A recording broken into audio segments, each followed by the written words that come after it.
cette table ronde numéro 3, elle a quand même pour objectif de répondre à cette question fondamentale, qui est celle de se dire, comme le rappelait Thierry tout à l'heure, il y a la science, il y a les décisions, et puis il y a les acteurs à faire bouger. Et on va voir comment justement ces acteurs peuvent bouger. Merci encore Pierre pour ton implication et pour ta présence lors de cette table ronde. Alors, dans cette table ronde, on a Gilles Pipien, qui est administrateur Oui, d'Humanité et Biodiversité. On a Philippe Carinco, et je sais que Philippe a des contraintes horaires, donc mettez vos caméras. Et donc, on va commencer par lui donner la parole. On a également Jean Sibilia. Bonjour Jean. Ça me fait toujours plaisir de te voir. On a Gérard Dubois également de l'Académie de médecine. Donc n'hésitez pas à ouvrir vos caméras. Et malheureusement, Erwan Sachet a un problème de dernière minute, un problème de santé qui fait qu'il ne peut pas se joindre à nous. Alors je passe la parole tout de suite à Philippe Carinco. Philippe, vous êtes médecin hygiéniste, vous travaillez au CHU de Nice. Et vous travaillez également au Centre d'appui de prévention des pathologies associées aux soins en région PACA. Et on a, lors de cette préparation de table ronde, il y a eu des choses qui étaient tout à fait passionnantes que vous nous avez dites, en particulier sur ce qui s'est passé, la mission que vous avez menée sur l'hôpital d'hier. Et donc, je vous laisse la parole pour que vous nous expliquiez un peu comment le One Health va changer les pratiques professionnelles, au moins en ce qui concerne les établissements de santé et les professionnels de santé. Et plus loin que ça, bien entendu, par rapport aux objectifs globaux. Merci, bonjour à tous. Je ne vais pas être trop long pour laisser la parole aux autres et merci de me donner un peu la priorité. J'ai un rendez-vous dans pas longtemps. Alors, en quelques mots, notre problématique principale dans le domaine de la santé humaine et des infections, c'est la menace de la résistance aux antibiotiques qui est en train de gagner du terrain de plus en plus depuis que les antibiotiques existent. Et en 2019, une étude très complète a été publiée dans le Lancet qui montre qu'on a probablement, d'après les données acquises, perdu 1 270 000 personnes dans le monde d'échecs des antibiotiques devant des infections directement liées, attribuables à cette antibiorésistance, ces décès. Associé à l'antibiorésistance, on en a beaucoup plus, mais c'est un des facteurs qui a pu jouer. Et cette menace, en fait, elle est inégale selon les pays et les régions. On pourrait croire que c'est dans nos pays riches où on utilise des antibiotiques chers qu'on a ces soucis, mais pas du tout. C'est dans les pays qui finalement n'ont pas accès, comme essentiellement l'Afrique. C'est le premier pays qui est touché par cette mortalité liée à la résistance aux antibiotiques. Donc il y a peut-être d'autres facteurs que l'utilisation des antibiotiques, c'est le premier message dans l'antibiorésistance. Il y en a certainement d'autres et c'est aussi ceux-là qui font appel à One Health et à l'ensemble, on va le voir, de la diffusion de cette résistance. Parce que cette résistance, elle diffuse via, bien sûr, les établissements de santé, mais aussi toutes les personnes qui prennent des antibiotiques, par leurs excrétas et par le fait que la production d'antibiotiques elle-même induit un impact sur l'environnement. Et particulièrement par le biais de nos effluents, de nos égouts, qui, on le sait, n'ont pas la même puissance d'épuration en fonction des substances. Et les antibiotiques ne sont pas les bonnes substances à épurer, puisque ce sont des substances qui empêchent les fonctionnements de l'épuration biologique sur laquelle fonctionnent nos égouts, puisqu'il faut que les bactéries soient en état de finalement digérer, manger, digérer, se nourrir et se multiplier avec ce qu'on met dans nos égouts. Et ça ne peut pas être le cas avec des substances biocides en général et antibiotiques qui ne sont pas classés dans les biocides parce que ce sont des médicaments, mais qui ont une propriété biocide également. Donc autant les antibiotiques ne sont pas facilement épurables. Alors il y en a qui sont dits comme biodégradables, mais il faut se méfier beaucoup de cette notion de biodégradabilité à l'issue des stations. Elle est mesurée en général uniquement sur la fraction liquide, donc sur la fraction soluble en aval de la station, et elle ne tient pas compte la plupart du temps en fait au stockage qui se produit dans les boues de station. Et les boues, ça retourne au sol, alors que la fraction liquide retourne à l'environnement liquide, bien sûr, à queue.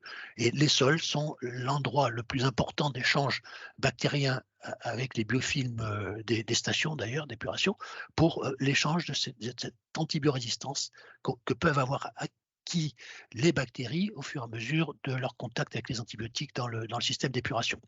Et on a des preuves maintenant très nettes, très précises du lien entre les désinfectants et l'antibiorésistance, puisque les désinfectants agissent comme les antibiotiques pour tuer les bactéries, et les bactéries agissent de la même façon, quel que soit finalement l'ennemi qu'on leur présente.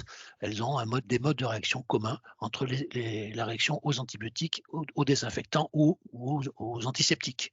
Simplement, les désinfectants sont plus puissants lorsqu'ils sont utilisés de façon concentrée. Donc là, on les utilise dans les hôpitaux ou dans les maisons, mais par contre, une fois dilués, eh bien, l'efficacité de ces désinfectants est insuffisante pour détruire les bactéries et donc elles acquièrent des mécanismes de résistance communs. Et ces mécanismes de résistance sont particulièrement bien connus dans le domaine d'un type bien démontré, d'un type de désinfectant particulier qu'on utilise dans les hôpitaux, qui sont les ammonium quaternaires, qui ne sont pas que des désinfectants, mais qui sont utilisés également dans l'industrie, dans de très nombreux domaines. Voilà, le modèle maintenant est bien connu. Je ne ferai pas la démonstration génétique du mode de transmission à la fois de l'apparition de cette résistance croisée, mais aussi de diffusion de cette antibiorésistance parmi les bactéries elles-mêmes, au sein des écosystèmes bactériens qu'on appelle les biofilms, mais aussi la dissémination qui se fait via, cette fois, les animaux de rente ou les animaux sauvages qui acquièrent ces bactéries dans leur milieu ou au contact des milieux humains, et particulièrement au contact des milieux humains. Alors, c'est un sujet qui a été étudié à distance finalement de l'homme pour savoir si à distance des milieux habités, on observait les mêmes phénomènes chez les animaux qui y vivent. Alors, on l'observe particulièrement dans le nord, c'est-à-dire dans l'Arctique. Les animaux migrateurs arctiques, les oiseaux migrateurs arctiques sont très porteurs de cette antibiorésistance parce que finalement l'Arctique, c'est un océan qui est entouré de terres et les terres sont habitées et ce n'est pas l'océan dans lequel les oiseaux vivent, même s'ils y migrent. Ils passent en migrant par-dessus. Par contre, en Antarctique, ça c'est un travail qu'on a pu réaliser très récemment, lorsqu'on est allé sur place, on n'a pas encore trouvé ce niveau d'antibiorésistance chez les animaux, ni d'ailleurs sur le milieu naturel, c'est-à-dire sur les glaciers antarctiques, alors qu'il y en a répandus par les vents et par les divers systèmes de courant, sur tous les glaciers de la Terre, ces gènes d'antibiorésistance qui prouvent que l'antibiorésistance gagne du terrain également tout simplement dans notre biotope, hein, plus très généralement.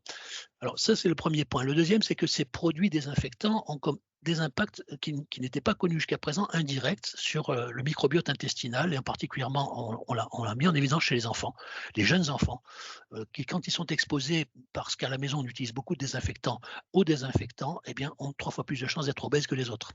Et ce n'est pas parce que le désinfectant agit dans leur intestin, c'est parce que le microbiote dans lequel ils vivent, enfin le biotope dans lequel ils vivent, est modifié par l'utilisation des désinfectants, et il est favorable ensuite à la création d'un microbiote intestinal qui, à cet âge, se crée dans les 3 premières années et induit ensuite cette antibiorésistance. Alors, pour lutter contre cet effet, les désinfectants, pour moi, c'est presque plus important que les antibiotiques parce qu'on produit, on consomme, on utilise beaucoup plus de produits désinfectants, soit pour désinfecter, soit pour d'autres natures, parce que ce sont des produits qui ont des propriétés communes avec des utilisations industrielles. On en produit par millions, dizaines de millions de tonnes, alors que les antibiotiques, ça se mesure en quelques milliers de tonnes. Donc l'impact est certainement plus fort, à l'avis de certains d'entre nous, par le biais des désinfectants que par celui des antibiotiques sur cette antibiorésistance. Et donc pour essayer de limiter cet effet, en hygiène, on a un impact, nous, important dans nos établissements, parce qu'on produit, on utilise beaucoup, en tout cas de ces désinfectants, on produit donc beaucoup d'effets. Et j'ai pu développer, grâce d'ailleurs à des moyens de l'ARS PACA à l'époque, entre 2009 et 2017, dans le cadre des plans régionaux santé-environnement, déclinaison des plans nationaux, une politique dans de nombreux établissements de réduction de l'utilisation de ces désinfectants, en particulier pour l'entretien des locaux. Et donc, on a pu diminuer de près de la moitié la consommation de désinfectants dans ces établissements, avec d'autres effets bénéfiques, bien sûr, sur les accidents de travail ou les dépenses. Alors, pour essayer d'illustrer quelque chose de plus sympathique et pas toujours négligeable, il faut faire confiance à la nature. Elle sait s'adapter. On espère qu'on va lui laisser le temps surtout de s'adapter. Et je vais vous donner un seul exemple pour montrer cette adaptation, c'est l'évolution d'une espèce animale qui s'appelle l'ours. Les ours ont plusieurs formes, plusieurs types dans la nature, que ce soit l'ours brun, l'ours blanc ou les ours qui vivent dans toutes nos régions, mais c'est une seule espèce, en fait ils sont interféconds.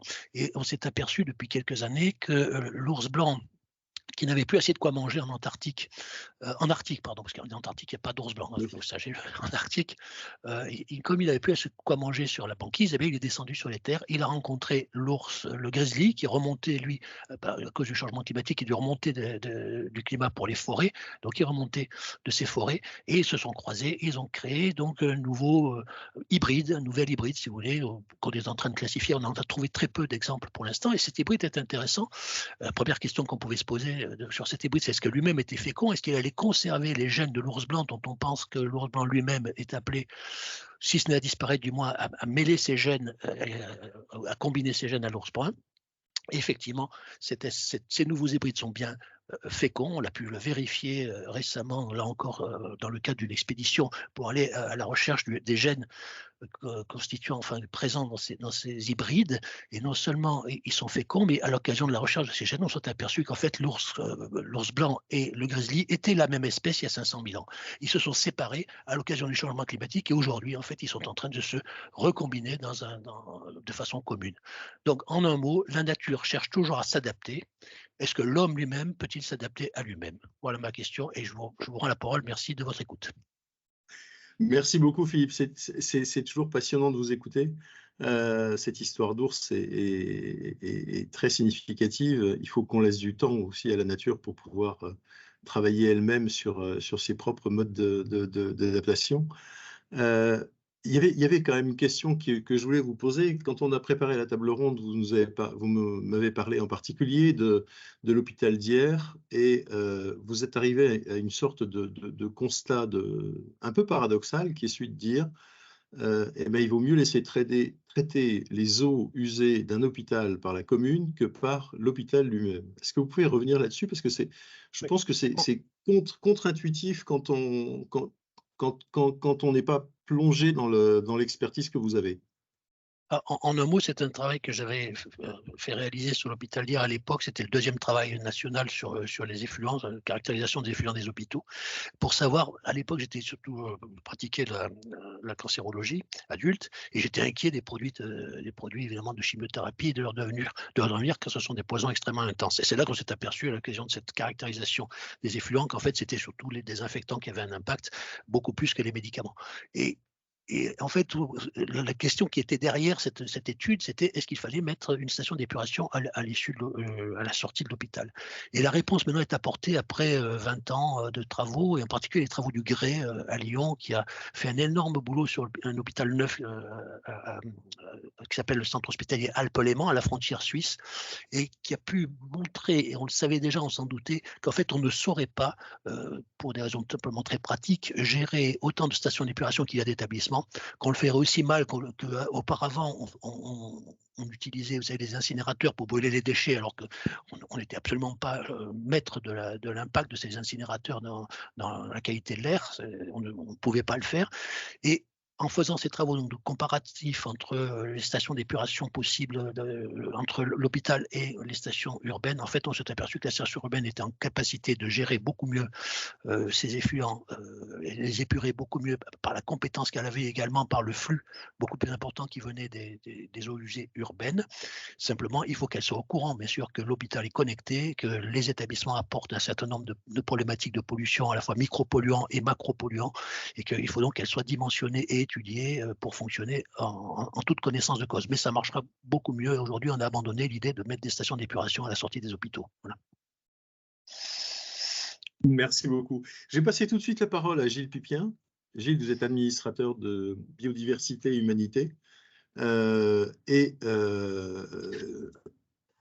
bien savoir, alors merci pour tout ce que vous nous donnez comme information. À chaque fois que Philippe nous cite un exemple, on a le lien Internet qui va s'afficher dans le chat. C'est tout à fait efficace. C'est vraiment très bien. Merci encore.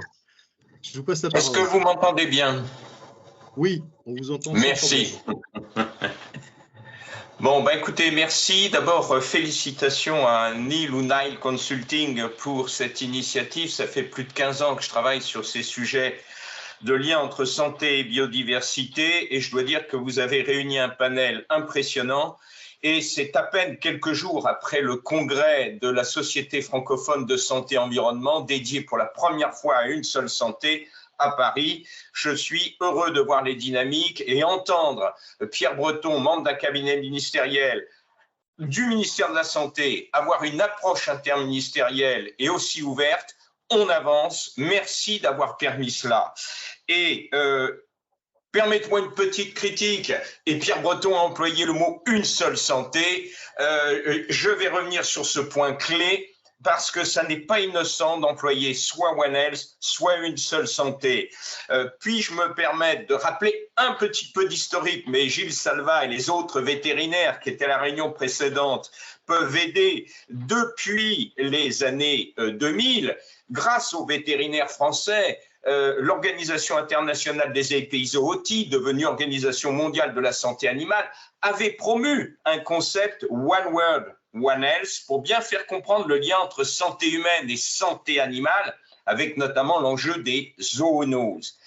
Le Covid et un certain nombre d'écologues, je pense à Serge Morand avec lequel je travaille depuis 15 ans, ont utilisé l'intervention du Covid pour accompagner une initiative majeure de la France en début 2021 pour élargir le groupe qui accompagnait l'OIE, l'OMSA, c'est-à-dire l'Organisation mondiale de la santé, et la FAO, Organisation de l'alimentation et de l'agriculture, pour ouvrir ce groupe au programme des Nations unies pour l'environnement et mettre en place un panel d'experts de haut niveau qui a abouti fin 2021 à une proposition de définition une seule santé et qui est aujourd'hui validée par cette quadripartite qui, en mars de cette année, au plus haut niveau, a fait un appel à l'action pour une approche une seule santé. La France est à la manœuvre, la France est engagée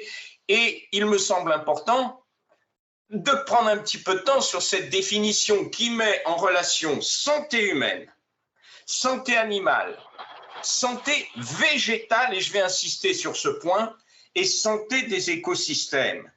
Pourquoi j'insiste? Parce que j'ai trop entendu, et encore Gilles, tout à l'heure, Salva a employé pour One Health le mot santé humaine, santé animale, environnement, oubliant la santé végétale. Or, au nom de la santé végétale, dans notamment le domaine de l'agriculture, on utilise de manière massive des biocides qui non seulement ont des conséquences sur l'antibiorésistance, comme évoqué tout à l'heure, mais répandus dans l'air, dans les sols et dans l'eau, ont un impact direct sur la santé humaine, notamment au travers de maladies chroniques comme les cancers. Savez-vous que les taux de leucémie chez les enfants de viticulteurs sont bien supérieurs? Certains médecins oncologues parlent de 5 fois supérieurs à la moyenne nationale. On ne peut pas, on ne doit pas occulter la santé végétale et c'est pour ça que la définition en français, traduction officielle à l'OMS, l'OMSA, une seule santé me paraît importante pour marquer une étape par rapport à One World, One Health. Il est fondamental d'avoir les 4 éléments de cette définition et le traduire en droit français pour pouvoir accompagner les actions qui sont évoquées et que nous avons évoquées tout à l'heure. En droit français, qu'est-ce que nous avons aujourd'hui? Nous avons d'abord la Charte de l'environnement depuis 2005 avec son article 1er. Chacun a droit à un environnement équilibré, respectueux de sa santé. Nous avons le Code de santé publique qui cible depuis 1902 l'hygiène et la salubrité, mais on voit l'orientation contre les méchantes bêtes que sont les rats, les cafards, le saturnisme. Bon, il nous faut dépasser cette approche un peu de combat limité, d'avoir une vision plus grande. Le Code de santé publique évoque les plans nationaux santé-environnement, mais sans définir ce qu'est la santé-environnement. Et c'est pour ça qu'un certain nombre de juristes, une douzaine de facultés de droit pilotées par la Société française pour le droit de l'environnement ont proposé, avec un certain nombre de partenaires, justement, qu'il y ait un projet de loi pour introduire une seule santé dans le droit français.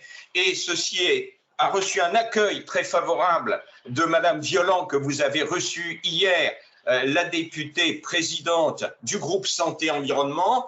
J'en parle bientôt au président de la Commission du développement durable de l'Assemblée nationale. Et il nous faut avancer dans cette direction avec quelles conséquences?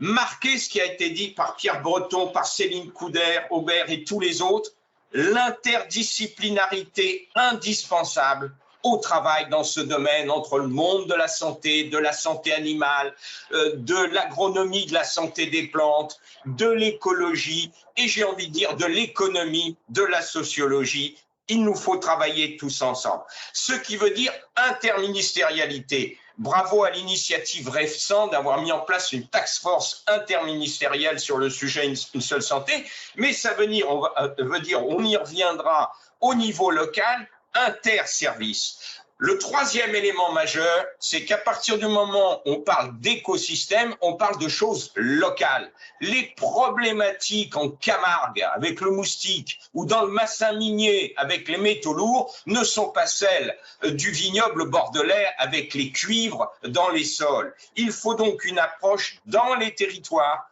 accompagner les territoires avec un enjeu de croiser les données d'épidémiologie humaine, d'épidémiologie animale, de santé végétale, de fonctionnement des écosystèmes, de l'état des sols, teneur dans les métaux lourds, etc. Et à partir de là, de manière interdisciplinaire, par exemple, a été évoqué dans le chat l'existence des CTPS. Mais ouvrons les CTPS qui sont limités aux personnels de santé, aux vétérinaires, à des agronomes, à des écologues. Mettons en place des lieux scientifiques interdisciplinaires pour analyser ces données, repérer des problématiques majeures comme le moustique tigre à tel endroit, comme les biocides utilisés dans la viticulture à tel autre, et à partir de là, proposer des actions de prévention. L'enjeu, c'est bien de travailler sur les déterminants de la santé qui sont en amont de la santé et des soins. Et une petite critique au projet d'Institut national One Health, des études One Health, qui est orienté absolument uniquement sur les maladies infectieuses émergentes. Et il a fallu un combat de plusieurs partenaires de cet institut pour qu'on dépasse la notion de gestion de crise pour aller sur la prévention. Mais quand on dit prévention, il faut travailler sur l'urbanisme, sur les infrastructures, sur la gestion de l'eau, etc. en amont, c'est-à-dire les compétences en France des collectivités territoriales. Et il nous faut nous donner des indicateurs d'État. Dans quel état est-on à un moment donné et est-ce que nos actions ont permis d'avancer, et des indicateurs d'évaluation des politiques, et ceci en lien avec ce qui se fait au niveau national, comme nous l'a dit Céline Coudet-Robert, avec le Green Data for Health piloté par le CGDD, le projet d'observatoire national Santé planétaire, une seule santé, porté par Santé publique France, et le lieu de réflexion au sein du groupe Santé et Environnement, du groupe de suivi Une seule santé et son sous-groupe des indicateurs qui proposent des choses dans ce domaine. Voilà un petit peu l'enjeu de l'évolution juridique, c'est d'accompagner la mobilisation de tous en interdisciplinaire et concrètement sur le territoire, sur les déterminants de la santé en termes de prévention. Voilà, dans une approche une seule santé, au sens de la définition internationale avec ses 4 piliers, sans oublier la santé végétale.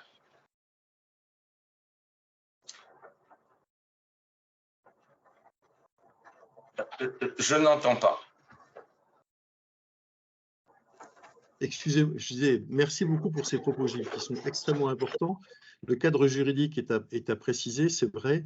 Il est d'autant plus à préciser que, avec le do tank France for One Health, on va très certainement travailler justement sur l'aide à apporter à Anne-Cécile Violent sur son projet de parlementaire, sa proposition parlementaire de loi pour parler d'une seule santé en France.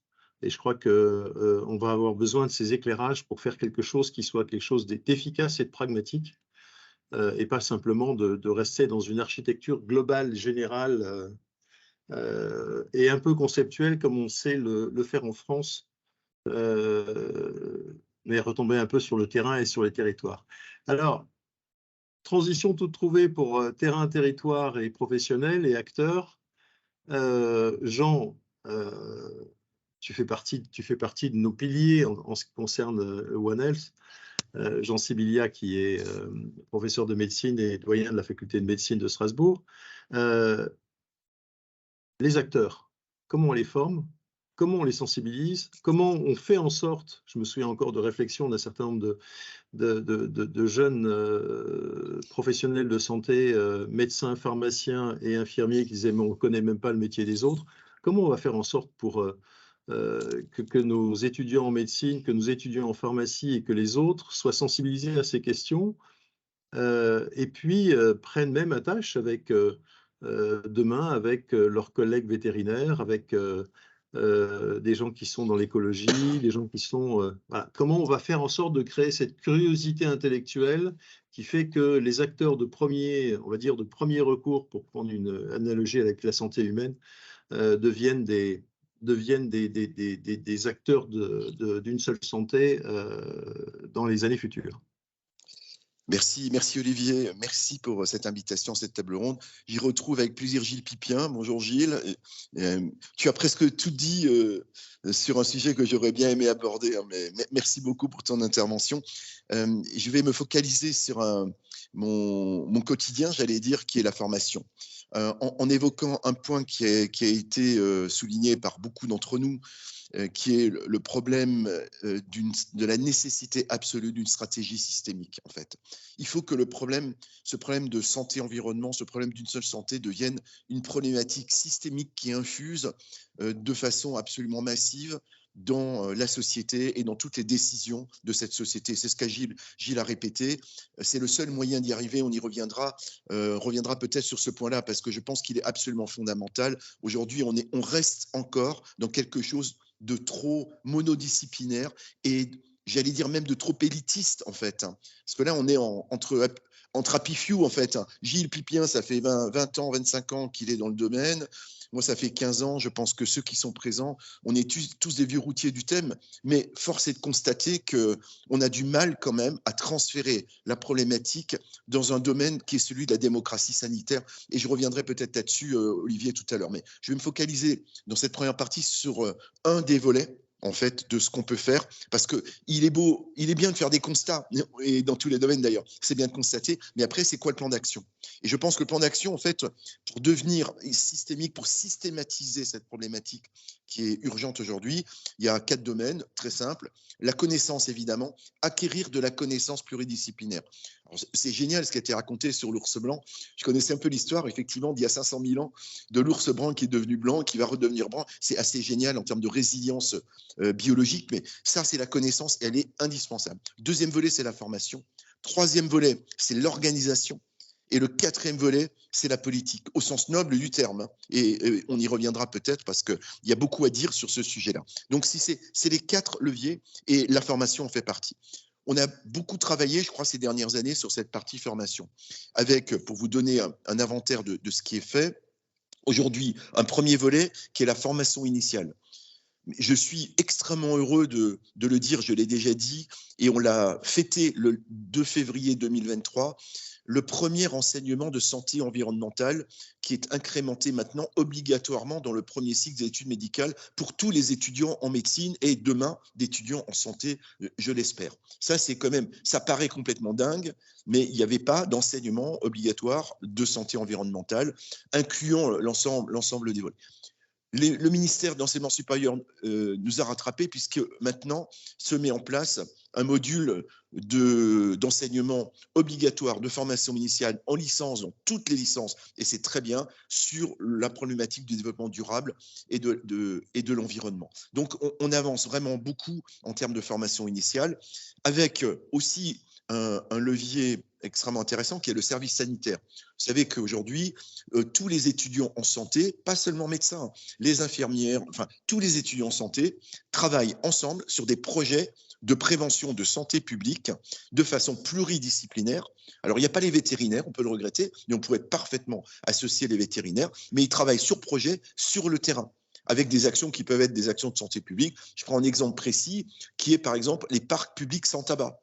Tout simple. Vous voyez, vous connaissez l'effet des mégots. C'est incroyable. Je vous incite à lire l'effet toxique des mégots de cigarettes sur l'environnement. Un mégot pollue, Gilles me corrigera certainement, un mégot pollue 500 litres d'eau pendant plusieurs années. Un mégot 1 mégot. C'est absolument dingue. Et je pense que c'est des choses simples. Donc, cette action sur le terrain pluridisciplinaire d'étudiants en santé, et pas seulement médecins, ça va permettre d'abord d'infuser à ces jeunes une culture de la santé publique et de la défense de l'environnement, une seule santé. J'insiste aussi, comme Gilles, sur cette définition, et aussi d'avoir des actions concrètes pour montrer aux citoyens qu'on agit. Vous voyez, le gars que vous rencontrez dans le parc, avec qui vous pouvez établir un dialogue, lui expliquer que quand il balance son mégot, il pollue 500 litres d'eau, il va polluer le Rhin, ce beau fleuve dans lequel les saumons commencent à remonter. Je pense que peut-être il y a de la pédagogie citoyenne qui peut se faire par ces méthodes-là. Dernier volet. En termes de formation initiale, en médecine, on est en train de développer, je voulais lui rendre hommage avec Marine Serfati, parce que le travail qu'on a fait en premier cycle, on ne l'a pas fait seul, hein, et vraiment il faut rendre hommage à une jeune interne qui est chef de clinique maintenant, Marine, qui a porté ça avec beaucoup de monde, avec une intensité, un engagement formidable. Et j'ai accompagné Marine avec Gilles Rode, qui est le doyen de Lyon, et on a pu mettre en place ce premier module, mais on aimerait mettre en place un deuxième module en 6e année, pas forcément obligatoire, pour tous les étudiants en médecine qui veulent compléter leur formation. Voilà pour la formation initiale, c'est quand même un point d'avancée majeur. Ce n'est pas la seule chose. On travaille aussi maintenant en formation continue initiale en 3e cycle. Chaque discipline médicale, discipline par discipline, doit rentrer dans ce dispositif de formation. Évidemment, les pneumologues, les neurologues ou les dermatologues, c'est comme les écosystèmes. C'est ce que disait, je crois, ce qui était dit sur l'écosystème, je crois que c'est Gilles qui l'a dit aussi, le cuivre dans les sols bordelais, ce n'est pas le même problème que la pollution de la nappe phréatique alsacienne. Vous voyez, il y a des problématiques très différentes. En 3e cycle, dans le disciplinaire, chaque discipline doit apporter sa pierre à ce dispositif en formation initiale et formation continue. 3e volet, la formation continue pour tous les professionnels qui sont sortis de l'université mais qu'on va former. On peut utiliser le module de formation initiale de premier cycle parce qu'il comprend, je n'ai pas le temps de vous le détailler, mais vous le trouverez très facilement, des modules avec l'intervention de grands experts du sujet. Hein. Il y a des interventions de Jean Covici, il y a des interventions d'experts sur le sujet. Donc, on peut le mettre sous forme d'un module de formation continue disponible dans tous les systèmes de formation continue, que ce soit pour les métiers de la santé ou pour d'autres métiers. Et dernière chose auquel on tient vraiment, dans notre vision RSE, de responsabilité sociétale d'une université ouverte sur la société, c'est fondamental, c'est parler au public. Je pense qu'il est indispensable de parler au public et on a un rôle, on a une mission. Il y en a certains parmi nous qui l'ont fait incroyablement bien.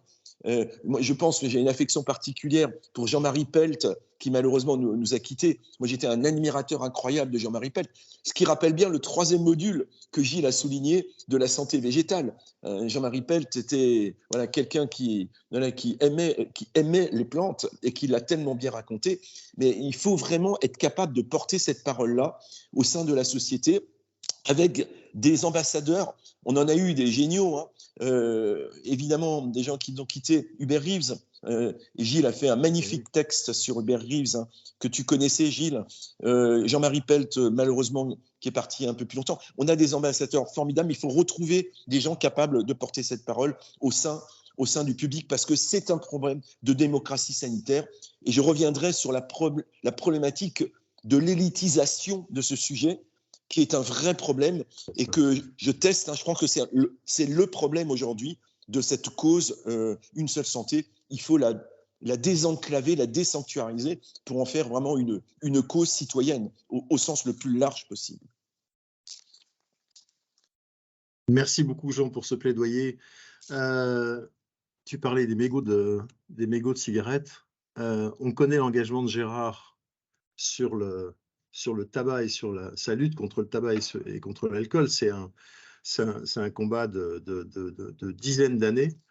Quand on a préparé cette table ronde, il était tout à fait intéressant de voir que Gérard a utilisé One Health aussi pour justement apporter un message contre le tabac en particulier, qui est un message One Health, donc qui est différent du message, on va dire, purement sanitaire.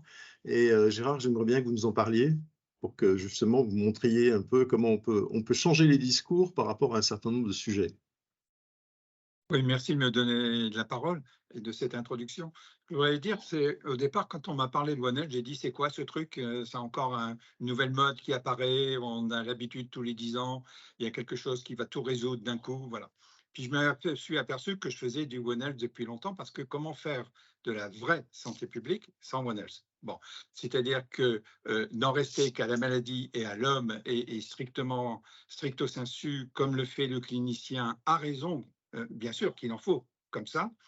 Euh, Élargir, changer de focale, prendre du recul, oblige à voir le problème de manière plus large. Alors, je vais prendre, pour commencer, non pas tabac, j'y reviendrai tout à l'heure, mais l'évolution de l'Académie nationale de médecine. D'abord, depuis 1820, sa création, ce n'est pas que des médecins. Il y a 4 divisions à l'Académie de médecine, médecins, chirurgiens, biologistes et pharmaciens. Et il y a la 4e division qui, enfin, s'appelle Santé publique, avec 2 sections, une qui s'appelle Médecine et Société, et une autre, accrochez-vous, vétérinaire.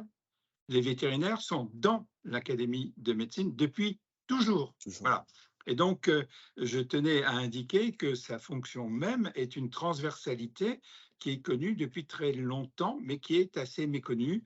Alors, bien sûr, si on voit l'Académie comme un système de vieillards qui se rencontrent une fois par semaine, ce n'est pas très valorisant.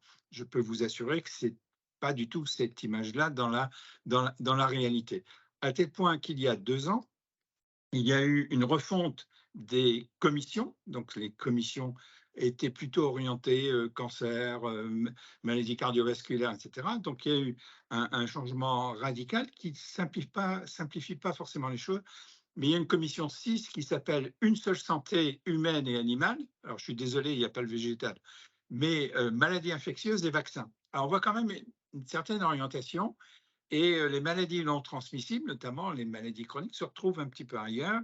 Et je voudrais indiquer que un des inconvénients de la transversalité, c'est bien, c'est un pour tous et tous pour un, mais parfois on a du mal à placer une problématique. Je voudrais donner l'exemple. Au sein de l'Académie de médecine en état actuel, où les choses fonctionnent avec cette nouvelle structuration des commissions, je ne sais pas où se trouve le dépistage des cancers. Voilà. C'est assez étroit, c'est des cancers, le dépistage. Je ne sais pas dans quelle commission il faut aller, et je l'ai signalé récemment.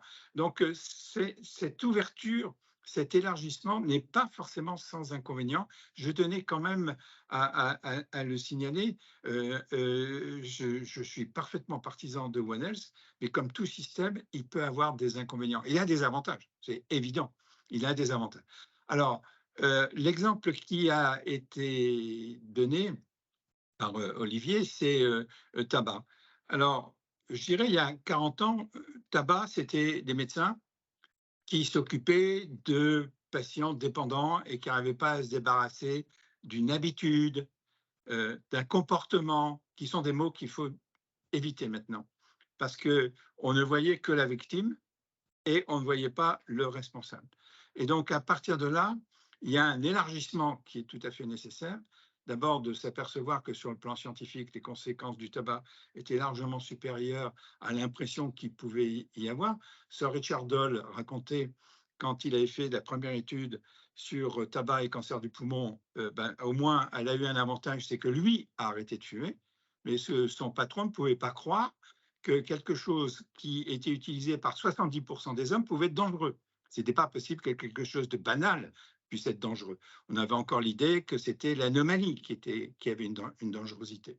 Donc, ces éléments conduisent à une évolution, une vision scientifique. Et puis, il y a encore une vingtaine d'années, quand je disais que le tabac tue un fumeur sur 2, on me regardait en disant, comme d'habitude, il exagère. Non, non. La mortalité des fumeurs est double de celle des non-fumeurs.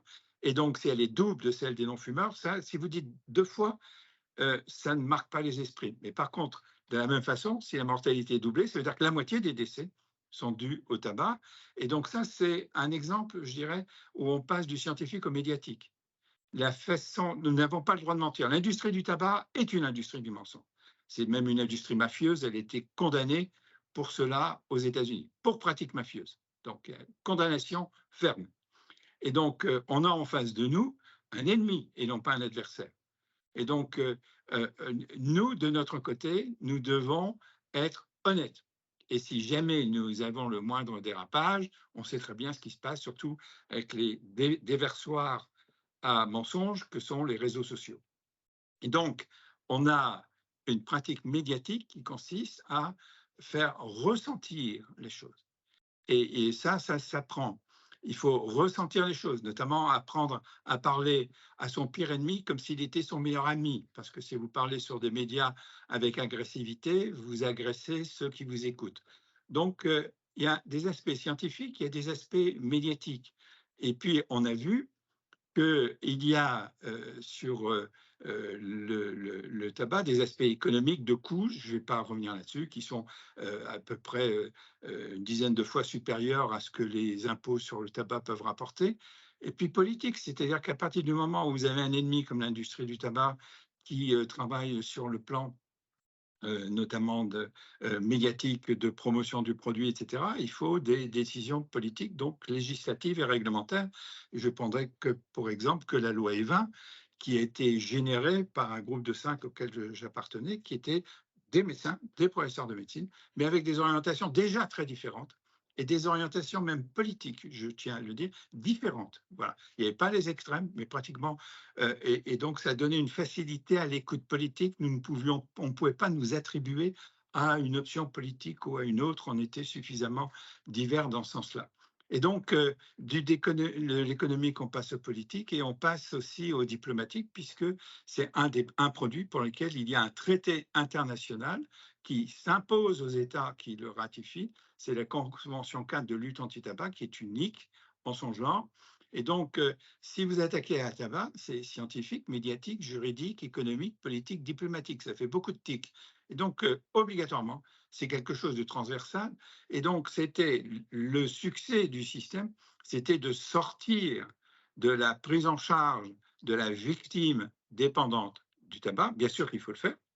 Et les modalités d'action, c'est l'interdiction de la publicité, l'augmentation des prix, la protection des non-fumeurs, l'éducation et l'information et l'aide à l'arrêt du tabac. Donc, vous avez là une panoplie. Vous voyez très bien que les professionnels qui vont être impliqués sont extrêmement divers pour s'attaquer à un produit fabriqué, diffusé par une industrie. Alors, on a à peu près la même chose, mais c'est quand même différent sur l'alcool. La loi E20 concerne le tabac et l'alcool, mais les deux versants ne sont pas identiques, tout simplement parce que ce n'est pas complètement la même chose. Mais là aussi, pour le plan médiatique, vous savez qu'actuellement, on a un chef de l'État qui penche un petit peu vers la viticulture. Il penche même un peu beaucoup, ce qui fait que même Santé publique France a du mal à agir dans le domaine de l'alcool. Et je suis au conseil d'administration de Santé publique France, j'y représente l'Académie de médecine.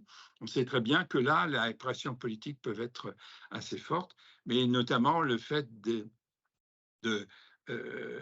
d'innocenter le vin parmi l'alcool.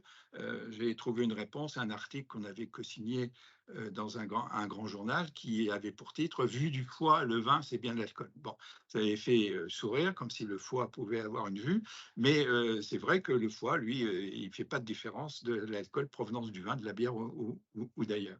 Donc ça, c'est, je dirais, ce que je pouvais dire sur tabac et alcool, mais je voudrais aussi indiquer rapidement, si j'ai encore un petit peu de temps, c'est ce qui s'est passé dans le cadre des maladies infectieuses. Ça a été évoqué tout à l'heure, mais à raison. J'ai fait le diplôme de bactériologie, virologie, parce qu'on ne fait pas de santé publique sans avoir ce diplôme, tout au moins à mon époque. Donc, mais je n'ai pas exercé, mais j'ai été quand même intrigué de voir apparaître des fièvres hémorragiques, le virus Marburg.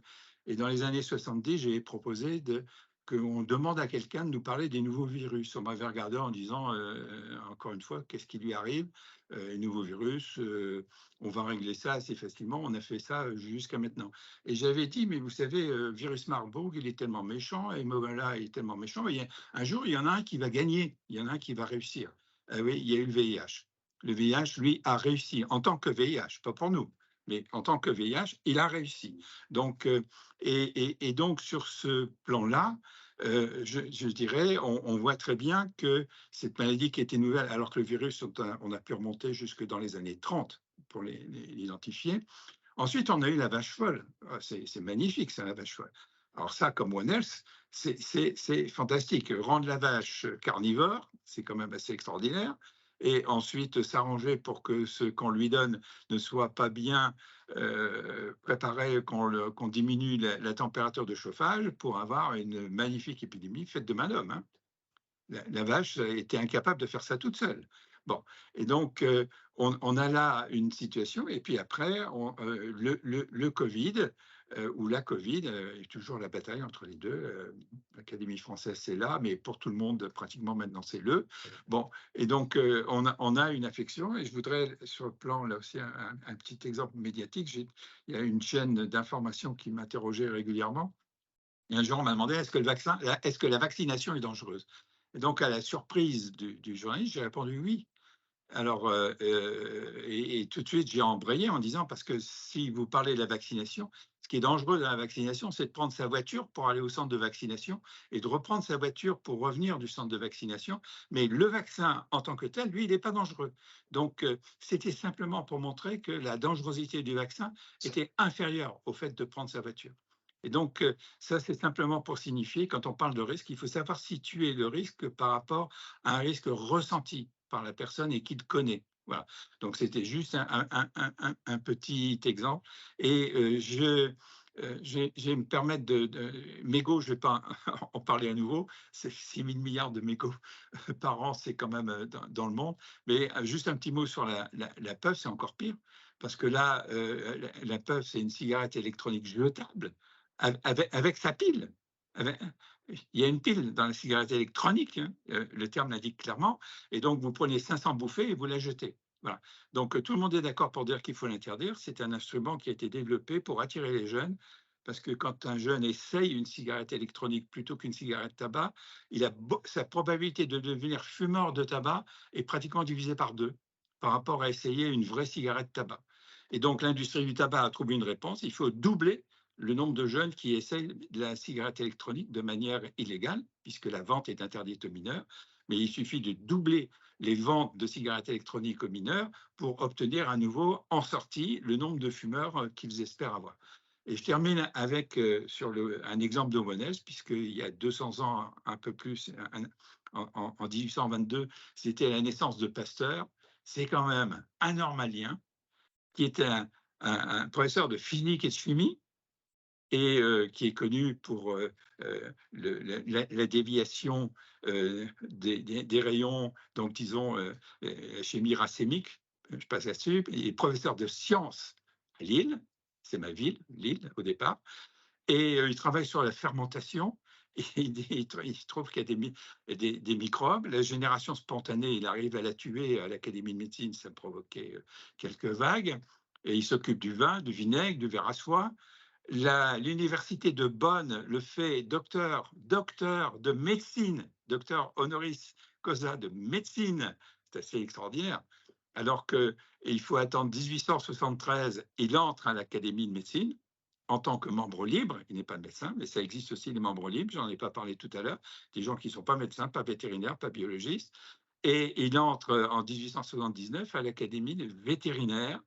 Donc, c'est quelqu'un qui s'est occupé des vaccins du charbon chez les moutons, de la rage chez l'homme. Je veux dire, là, comme transversalité, je crois qu'on a un sommet et on est à la fin du 19e siècle. Donc, il faut revenir à cette notion transversale utile. Et je vais quand même terminer par un petit point d'interrogation. Quand c'est tous pour un et un pour tous, on arrive à tout et dans tout et inversement. Et donc avec un problème sévère de dilution. Donc il faut veiller à ce qu'on ne dilue pas trop les réponses, et notamment si le système est élargi, il faut savoir que le temps de réaction augmente de manière exponentielle avec le nombre d'intervenants. Donc quand il faut des actions rapides, le nombre d'intervenants dans la décision devient extrêmement important. Et je terminais sur une boutade. La définition du chameau, vous venez de l'entendre, c'est mon chien, c'est un chien décrit par un comité de plus de 10 personnes. Voilà. Donc, merci de votre attention. Et ne faites pas, je n'ai pas pu me séparer de mon chien là tout de suite pour certaines raisons familiales. Voilà. Merci de votre attention. Merci Gérard. En tout cas, on n'a pas entendu le chien, donc il n'y a pas de problème. Alors, je ne sais pas si on aura... il nous reste le temps du grand témoin. Malheureusement, je ne sais pas si Gilles, à moins que votre intervention soit extrêmement courte, parce qu'on est pris dans un... Non, mais très court. Très court, parce que l'intervention à l'instant est extrêmement intéressante. Juste pour évoquer un exemple de mot qui peut être incompris ou qu'il y a des sens différents en termes de culture. Le mot prévention, en général, dans le monde de la médecine, c'est la prévention individuelle. Ne fumez pas trop, ne prenez pas trop d'alcool, faites gaffe à votre cholestérol. Dans le monde du ministère de l'Intérieur et de la Sécurité civile, ça veut dire se préparer à la crise, faire des exercices. Et dans le monde, mon monde de ministère de la Transition écologique, ça veut dire, en termes de prévention des risques, quelles mesures de politique publique collective on prend, par exemple en prévention des inondations, il faut construire des digues, il faut mettre des zones d'interdiction de construire. Donc quand on utilise le mot prévention, il faut faire très attention et se mettre d'accord avec tout le monde autour de la table. De quoi parle-t-on? En ce qui me concerne, en termes d'une seule santé, ce qui me paraît fondamental quand on emploie le mot prévention, c'est quelle politique publique amont sur les déterminants de la santé. Je partage complètement votre précision. La problématique qu'on a dans le système, enfin dans la compréhension générale de la santé, c'est souvent d'être confronté à des mots polysémiques. Et on le voit, par exemple, la notion de gestion des risques entre la CNAM et une ARS, ça n'a rien à voir. C'est deux choses qui sont totalement différentes. Et puis, au passage, le deuxième problème qu'on a en termes de compréhension, c'est les acronymes. Parce que on maîtrise tous des acronymes absolument merveilleux, mais il y en a, je peux vous sortir une brochure, on a 50 acronymes par 98 pages qui ne concernent que le monde de la santé. Donc, vous voyez qu'on a de quoi faire. Alors, on a toujours l'habitude de terminer des sessions aussi passionnantes que celle-là par la prise de parole d'un grand témoin. Et ce grand témoin, le plus souvent, on aime que ce soit quelqu'un qui soit un représentant soit des malades, soit des usagers. Et on a la chance d'avoir Yana Dimitrova qui va être notre grand témoin et qui a suivi tous ces débats et qui va nous dire ce qu'elle en a tiré et quelles sont les propositions qu'elle ferait pour qu'on soit tous plus efficaces et tous plus encore à travailler ensemble. Yana, je vous passe la parole tout de suite.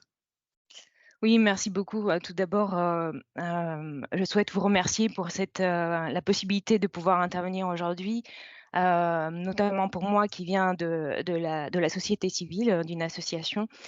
Je souhaite, c'est d'autant plus intimidant que j'interviens après le professeur Dubois, avec qui j'ai eu la chance de pouvoir collaborer dans une vie antérieure. Et c'est aussi l'occasion pour moi de le remercier pour son action aussi impactante dans le cadre de la lutte contre le tabagisme. Alors aujourd'hui, dans cette session, nous avons pu entendre beaucoup d'engagements pour le développement de cette approche One Health, et j'en ai retenu quelques-uns, notamment la création de l'Institut One Health qui va infuser des formations auprès des professionnels, décideurs, les agents, les professionnels peut-être de la santé, mais je l'espère aussi les professionnels de la prévention, de la société civile, car nous sommes nombreux à intervenir en prévention, et M. Pipien m'a offert une très belle introduction. Donc j'espère que effectivement de très nombreux opérateurs de prévention, une seule santé, pourront bénéficier de ces formations également. J'ai noté effectivement la volonté de casser les silos avec une approche pluridisciplinaire, participative, de proximité, à la demande, à la carte, au plus proche des populations, et c'est ce que nous, à la Ligue, on tente de mettre en place, effectivement, une prévention d'aller vers, co-construite avec les usagers des différents milieux dans lesquels nous intervenons. Avec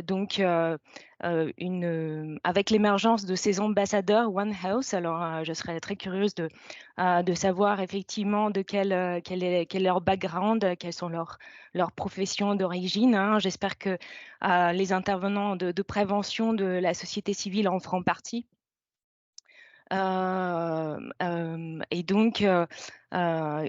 Qui sont censés décliner, c'est une méthode pluridisciplinaire, multisectorielle, transversale, holistique, notamment sur le terrain.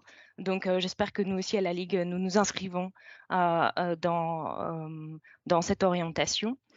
La volonté des différentes agences sanitaires et gouvernementales de décliner l'approche intégrée de One Health au niveau national, mais aussi la volonté à mener une coordination intergouvernementale de cette approche, avec une promotion du concept, une communication forte, de sorte à ce que effectivement il y a une intégration dans les pratiques professionnelles, avec une volonté de lever les freins au niveau national, mais surtout au niveau local. Et donc, c'est là-dessus aussi que va porter mon intervention.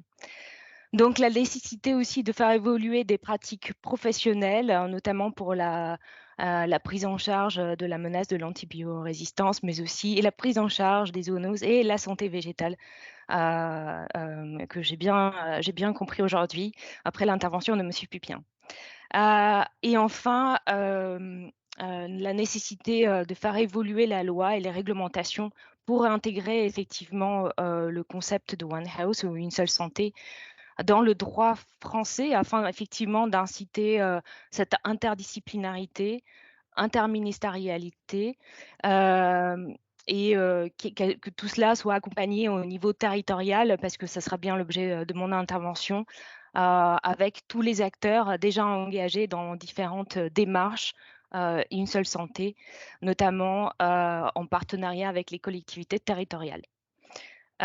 Et donc, en fait, beaucoup de choses ont été dites aussi par Monsieur Gilles Pipien, qui m'a offert une introduction de grande qualité, puisque le projet dont je vais vous parler va porter sur le développement d'une prévention globale, intégrée, interdisciplinaire, intersectorielle, et notamment avec le développement d'environnements favorables à la santé. Donc un exemple très pratique d'une intervention que je l'espère intègre la démarche One Health. Mais avant cela, je souhaite très rapidement vous présenter la Ligue contre le cancer en quelques mots. Donc c'est une association centenaire qui est reconnue d'utilité publique, évidemment, qui repose exclusivement sur la générosité du public. Et c'est très important pour nous parce que nous gardons une grande indépendance. La Ligue, c'est surtout une fédération parce qu'elle est composée de 103 comités départementaux et donc présents sur le territoire national et en Outre-mer, ce qui fait de nous des partenaires privilégiés des collectivités territoriales. La Ligue agit sur 4 grands axes: l'accompagnement des personnes malades, faire avancer la recherche évidemment, avec une très grande partie de notre budget qui lui est dédiée, faire participer à la démocratie en santé, et enfin prévenir et promouvoir la santé. Et donc, c'est un peu l'axe sur lequel je vais vous parler aujourd'hui. Donc, à la Ligue, nous avons développé un projet que nous appelons Ma Vie Soligue, mais on serait heureux de lui accoler un peu la démarche Une seule santé. Et donc, ce projet est parti de plusieurs constats. Le premier, c'est que près de la moitié des cancers aujourd'hui en France sont des cancers évitables et pourraient être évités en changeant les habitudes et en diminuant l'exposition à certains facteurs de risque qui sont tant comportementaux qu'environnementaux. Les environnements physiques, socio-culturels, économiques et politiques représentent 60% des déterminants de la santé, au moins. Donc, il y a un débat sur le chiffre, mais c'est 60% et plus. Et donc, qui conditionne très fortement les comportements prédicteurs de la santé. Pour nous, pour être efficace, une démarche de prévention doit être globale, à l'échelle individuelle via des incitations de changement de comportement, mais aussi à l'échelle collective et structurelle que nous savons beaucoup plus efficace, puisque elle va intervenir beaucoup plus fortement sur les déterminants de la santé. Donc aujourd'hui, on souhaite effectivement mener des actions de prévention structurelles et collectives et développer des environnements favorables à la santé. Donc c'est avec cette volonté donc d'accroître l'impact de nos actions de prévention qu'on s'est lancé dans le développement de ce projet d'environnement favorable à la santé et d'éducation à la santé citoyenne au sein de 20 départements pilotes.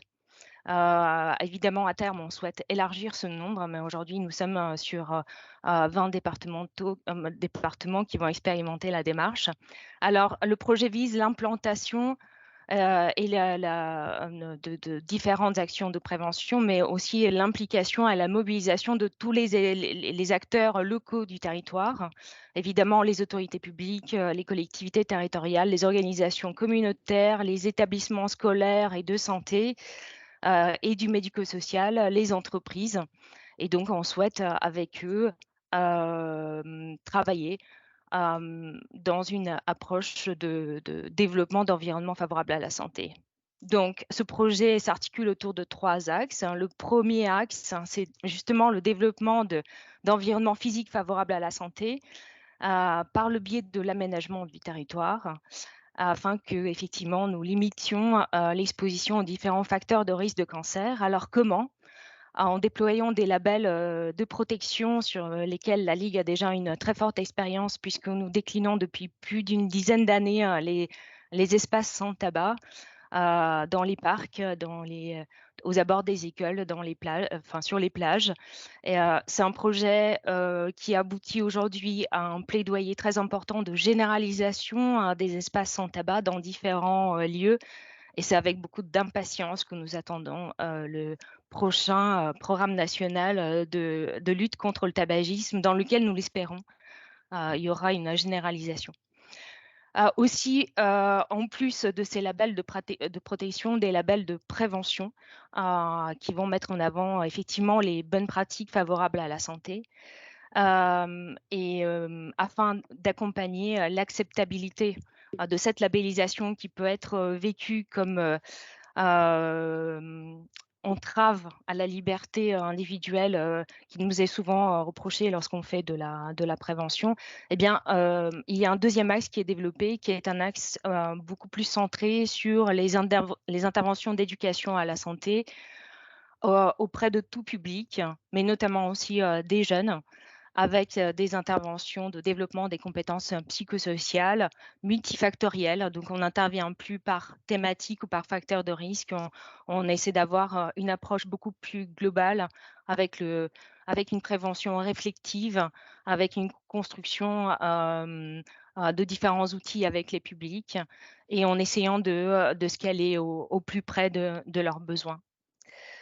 Donc là-dessus, je voudrais juste dire un mot sur le rôle du préventeur, qui pour nous était un ambassadeur One Health en quelque sorte, mais qui interviendrait presque en préventeur d'éducation citoyenne à la santé. Notre souhait est de vraiment faire sortir la prévention du champ médical et peut-être la déployer plus largement en faisant intervenir des professionnels de la prévention et de l'éducation à la santé qui viendraient effectivement déployer plus largement les messages de prévention et les différentes interventions, notamment le développement d'environnements favorables à la santé. Dernier axe pour ce projet, un axe de plaidoyer. Alors un plaidoyer au niveau national, mais aussi un plaidoyer au niveau local afin de réduire l'accessibilité des substances psychoactives et les produits alimentaires ultra transformés additifs, en particulier auprès des jeunes publics. Alors au niveau national, évidemment, avec tout le plaidoyer que nous pouvons faire à la Ligue contre le cancer pour l'augmentation des taxes des différents produits psychoactifs, tabac, alcool, et notamment aussi les produits alimentaires ultra transformés, mais pas seulement. Il y a aussi des actions de plaidoyer que nous souhaitons développer au niveau local, notamment à l'attention des élus et des collectivités territoriales, parce que ces derniers peuvent vraiment agir sur l'accessibilité des différents produits. Je pense notamment à la réglementation sur l'interdiction de vente aux mineurs des produits du tabac et de l'alcool, qui a malheureusement une application très laxiste aujourd'hui.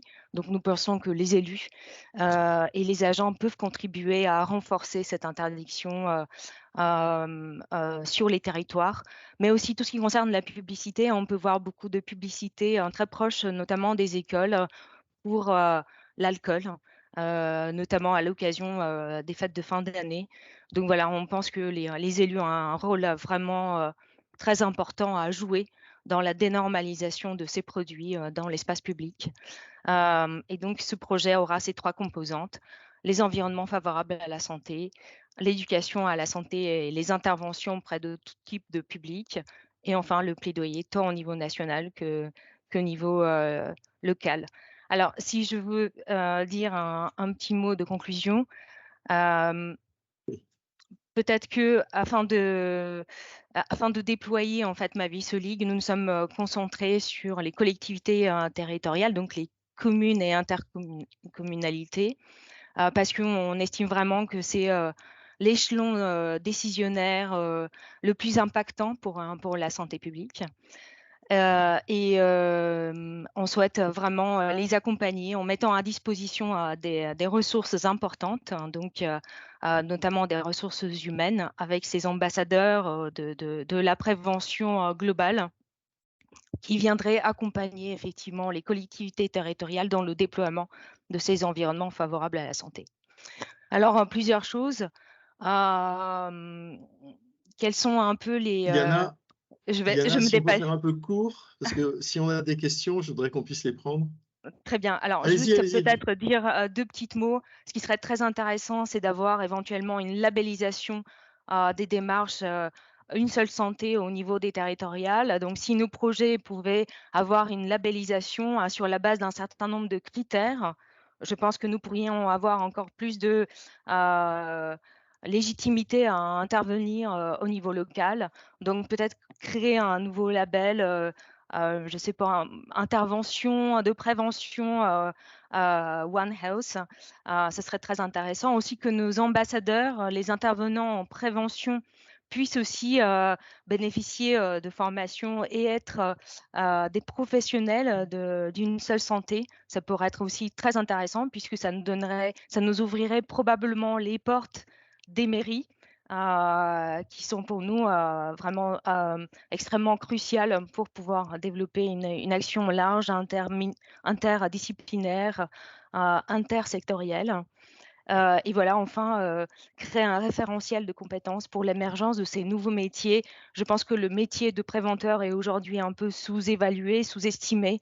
Donc peut-être lui donner plus de lumière, plus de valeur, de sorte à ce que effectivement ces préventeurs puissent déployer plus largement des actions de prévention Une Seule Santé. Et puis je vous remercie.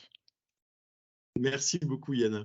On a encore un quart d'heure pour les questions. N'hésitez surtout pas à poser des questions. Vous levez, vous savez comment on procède, vous levez la main par l'intermédiaire de votre barre d'outils et je vous passe la parole immédiatement. Vous remettez votre caméra dans ce cas-là afin qu'on vous identifie bien et vous posez votre question. Est-ce que quelqu'un veut poser une question à nos intervenants?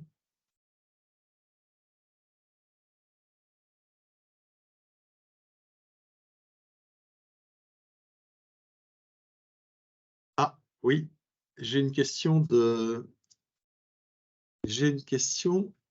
Liliane Villefeu de Brest, qui est très impliquée. Bonjour à tous et encore bravo pour ces 2 journées où je me suis vraiment régalée. Alors, je voulais faire une mention particulière. Mettez votre caméra si vous voulez. Eh bien, oui, mais elle ne marche pas bien là. J'y arrive pas. Attendez, ouais, je ne sais pas. Yana, parce que je suis comme vous, diplômée préventrice, je ne sais pas, le mot n'est pas terrible déjà.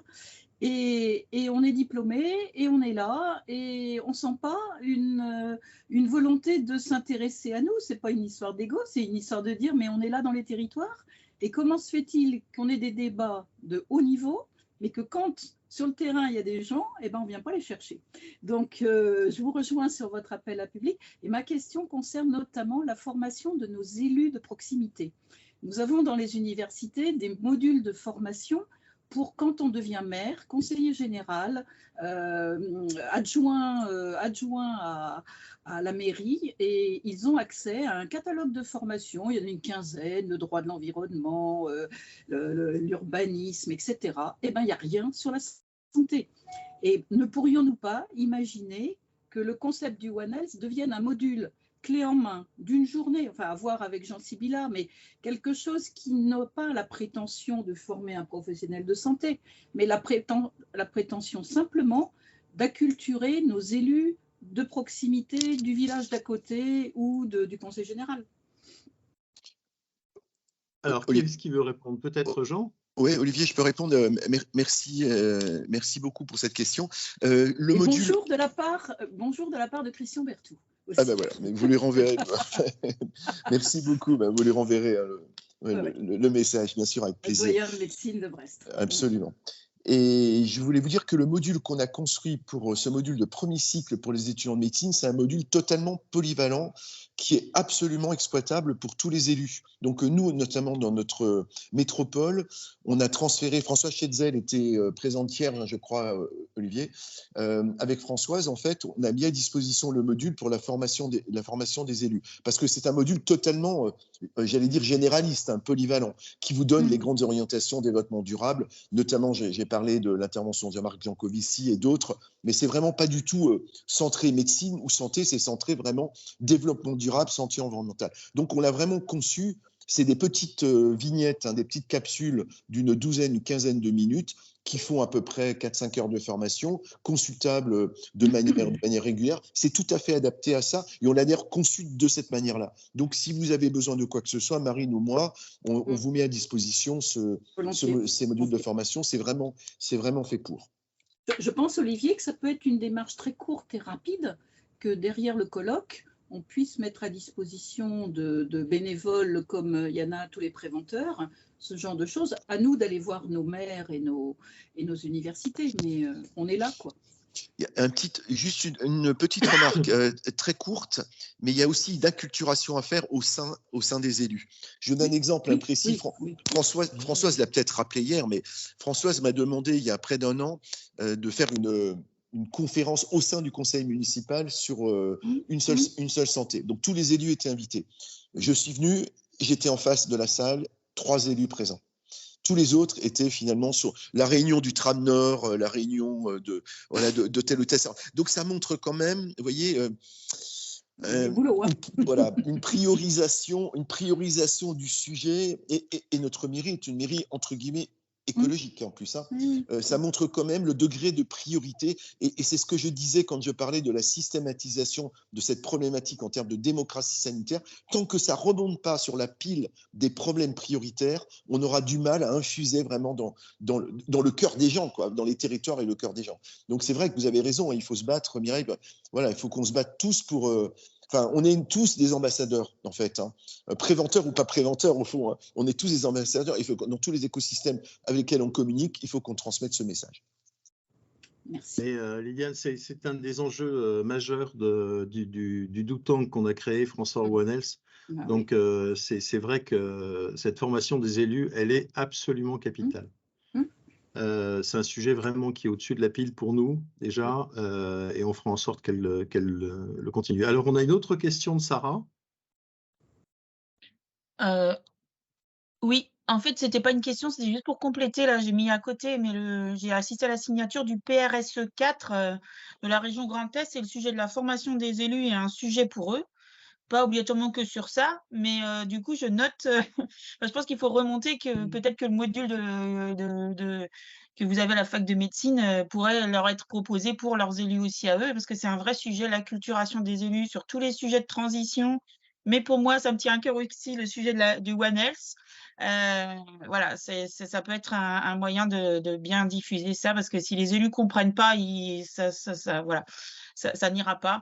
Et à titre personnel, moi, j'ai fait une formation à l'époque en parasitologie. Sachez qu'à l'époque, c'était pour moi un sujet totalement en lien avec le One Health, qui a petit à petit disparu dans les études en biologie parce que c'était pas assez à la mode. Et donc, je suis contente de voir qu'on reparle tout à l'heure de maladies vectorielles et de tous ces sujets, puisque à l'époque, moi, j'étais à l'Orstom, dans le laboratoire qui travaillait sur ces thématiques-là. Voilà. Et je vous remercie pour ce colloque. Est-ce qu'on a d'autres questions à l'heure actuelle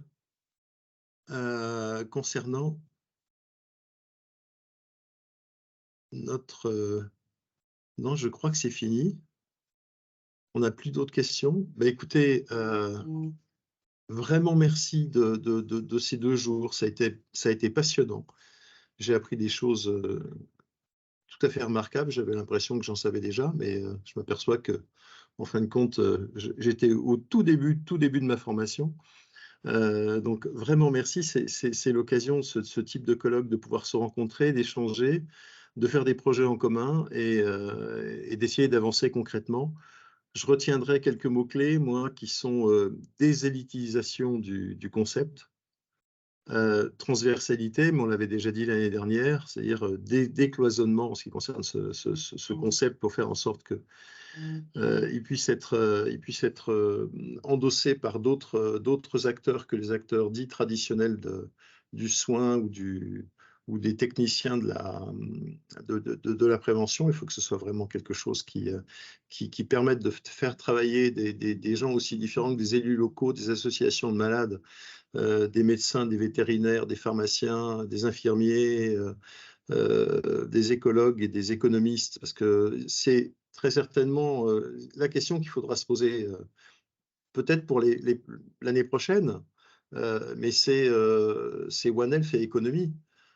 Comment on va faire rejoindre les univers industriels, les univers de production agroalimentaire avec cette idée de One Health pour faire en sorte que les choses bougent. Donc merci à tous nos intervenants. Vraiment, c'était un grand moment de plaisir. Merci à vous tous de nous avoir suivis pendant ces 2 différentes journées et ces 3 tables rondes. Et vous aurez bien entendu le replay qui va s'afficher dans les heures qui vont venir. Et n'hésitez surtout pas à l'utiliser et à le diffuser sur les réseaux sociaux. Je pense qu'il y a beaucoup de choses qui peuvent servir à tous dans cette culture One Health et la mise en place de ce magnifique projet. Merci encore et à très très bientôt. Au revoir à tous.